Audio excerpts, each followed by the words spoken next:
Beyond the geopolitics and tactical recalibrations around the fall of the Assad regime, there's the huge human implication of it.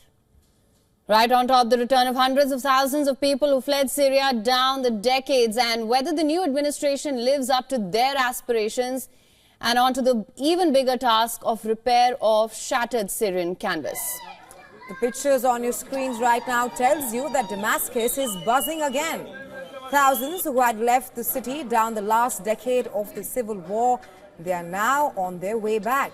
Shops are reopening and people are returning to work in Syria's capital city as day-to-day life gradually resumes. People celebrate, saying that the air of freedom is back. يعني عندنا بدنا نأسس بيتنا ونقعد. أولادنا بدهم يجوا يخدموا الوطن، بيروحوا على الجيش. يعني وعندهم أطفال صغار، إذا إجوا هالأطفال طيب كيف بدهم يقعدوا ليك والدنيا برد؟ إن بلكي يضبطوا لنا هالبيت ويرجع أولادي وكنا بنرجع ونستقر ونقعد ببلدنا ونعيش ببلدنا. إحنا نطلب من الله إنه أمان وبلدنا ترجع مثل أول وأحسن. The nearest border crossing into Syria from Lebanon is at Masna, 50 kilometers away from Damascus. And for the third consecutive day on Wednesday, roads on both sides of the border have been chock-a-block. Lebanese security forces, supported by patrols from the Lebanese army, have stepped up presence at the checkpoints. Hundreds pour into Syria from Lebanon on cars, on trolleys or on foot. Just extremely happy, ecstatic at being home. لا صار لي 13 سنة تقريبا وشي 7 شهور ما طلعت على سوريا.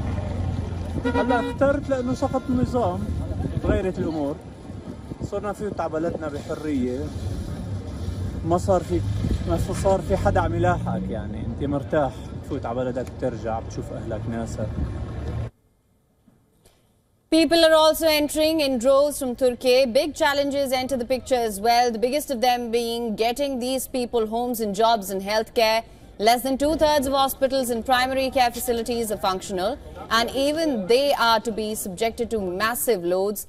Head of the World Health Organization, as per the head of the World Health Organization. Yesterday, we also delivered trauma and surgical supplies to Al-Mossad Hospital in Damascus, and we're working to support additional hospitals in the coming days. Our teams are on the ground to assess the full scope of health needs and to strengthen disease surveillance systems as the risk of outbreaks, including of cholera, continues to grow.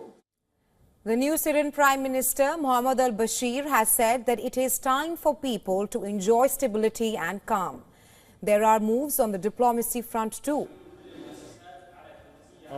Qatar announced that it intends to reopen its embassy in Damascus soon, more than a decade after it was torn by supporters of deposed President Bashar al-Assad. Finally, a word from the Pope Francis in his weekly general audience as well.